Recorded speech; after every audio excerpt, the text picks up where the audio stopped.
le champ politique, c'est quand même assez élargi, puisque je crois que sur la circonscription sud-ouest, il y a à peu près 25 listes. Ah oui, c'est terrible. Voilà, c'est terrible parce qu'il y a tout le monde qui vient et qui profite des élections pour essayer de faire passer son message. Donc moi, je suis le patron du syndicat des trucs, je sais pas quoi. Oh, moi, je l'ai vu sur l'élection législative partielle de Villeneuve-sur-Lot, qui est ma circonscription. Vous savez qu'il y a une législative partielle en 2013. Mais il y avait 17 candidats et c'était stupéfiant. Il y a des gens qui sont venus parce qu'ils se sont dit que c'était une fenêtre médiatique qui leur permettrait de prêcher pour, je sais pas moi, la culture d'un nouveau légume au milieu du désert. Enfin, l'élection est un peu utilisée comme un mode d'expression. C'est très dommage, il y a une grande confusion. La campagne de nouvelles. Mais si vous allez à la mairie de Bordeaux et que vous regardez les panneaux d'affichage aujourd'hui, il y en a 25 qui sont tous vierges, sauf celui de Nouvelle-Donne, qui annonce la réunion de ce soir. Donc il y a une équipe active, c'est la nôtre. Ce n'est pas un sujet qu'on a débattu en fond avec les amis de Nouvelle-Donne. Donc là, je parle plutôt en mon nom propre. Hein. On est d'accord sur la nécessité absolue de rénover notre carte territoriale, qui date de Napoléon pour certaines parties.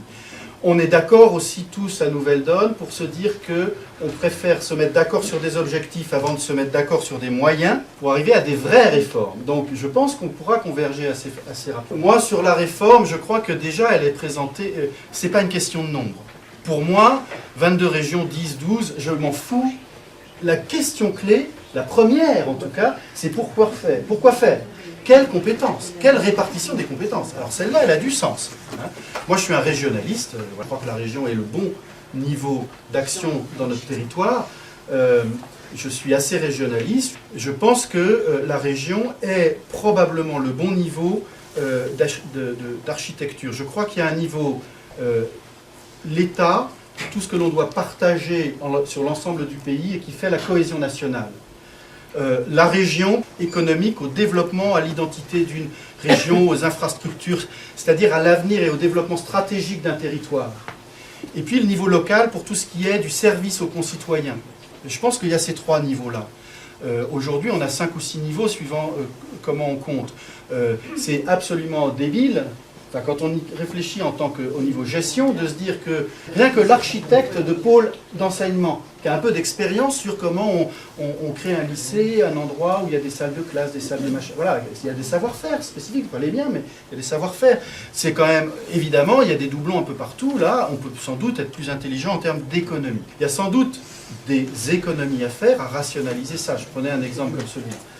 Maintenant, si on regarde la question du développement économique, à mon avis, c'est vraiment des questions qui doivent se regarder au niveau régional et avec des régions qui ont des moyens.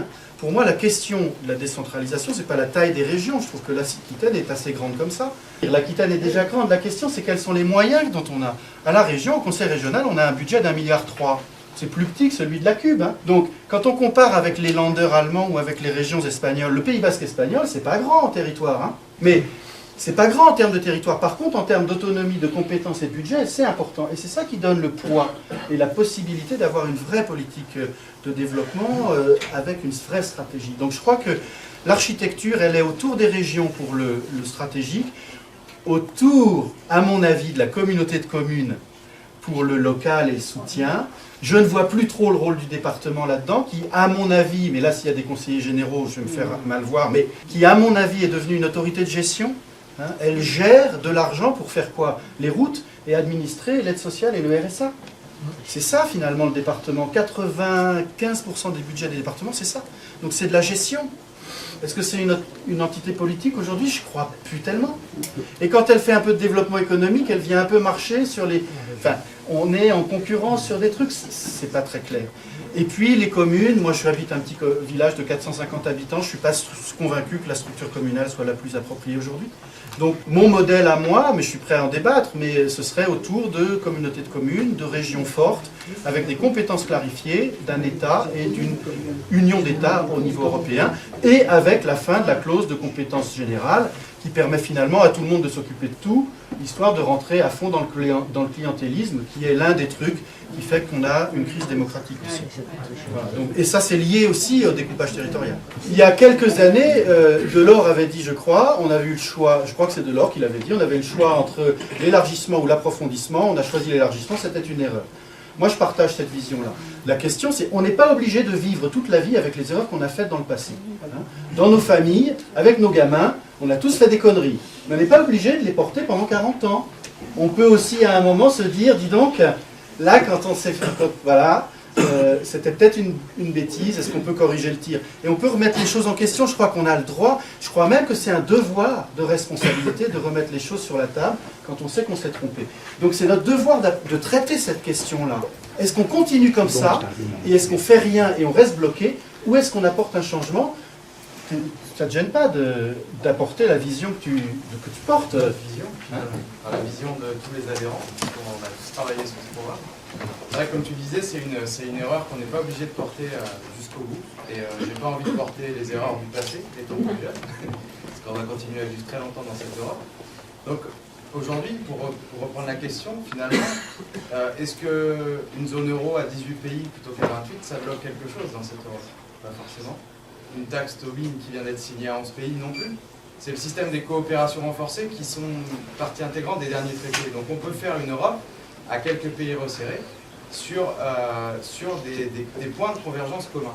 La taxe sur la transaction financière, l'euro, avoir un traité de convergence sociale, parce qu'aujourd'hui l'Europe telle qu'elle est faite, c'est une Europe de la finance et des lobbies. Et on n'a plus de cet idéal de justice sociale. Donc c'est un point très fort chez Nouvelle Donne, et on veut repartir avec ces quelques pays sur ces notions de base, ces notions de justice sociale, de paix, d'euros et de taxes sur les transactions financières pour mettre un coup d'arrêt à cette Europe de la finance. Du coup, on peut repartir sur un projet commun ambitieux avec quelques pays en front, en tête, qui seront moteurs. Quand vous lancez un produit marketing, puisque je viens de ce domaine, on produit une innovation européenne dans ce qu'elle est et dans ce qu'elle peut être, en termes de justice, en termes de peuple, en termes de finances.